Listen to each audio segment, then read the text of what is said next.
Disney wants to jump in on the AI short form content, and I am here with my MBA to explain why Disney would do this. To understand, we should look at this from a business perspective and not just from the artist perspective, although the artist perspective is very valid. But in this video, I want to focus on what are the business practices and why would Disney think that this is a good idea? First and foremost, in creating user-created AI content, Disney gets to collect data of its users. That's one of the big primary pulls to do this.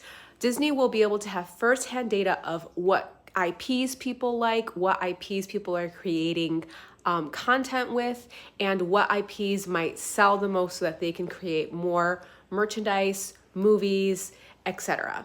The other thing to think about is how this might bypass some of the recent stipulations that came about from the 2023 writer's strike. Remember back in 2023 when everything halted because the writers were like, no, you cannot use AI. Like they were trying to make sure that actors and voiceover actors all had rights. Well, in creating their own Disney Plus Sora, so to speak, Disney gets to bypass that and focus more on user-generated content, which means that they can abide by the rules that they agreed to with the writers and the actors strike and make sure that they can also start to create AI-generated content that could bring them a profit.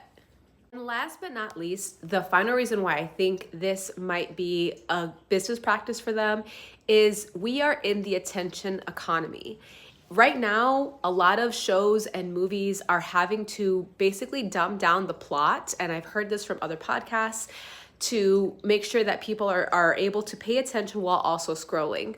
Well, in doing this, people are directly engaged with Disney IP and they're not scrolling. They're actually creating their own content. And if they are scrolling, they're scrolling through Disney's app, which means that Disney gets to collect all of the information of all of its users to provide what they would call a better experience.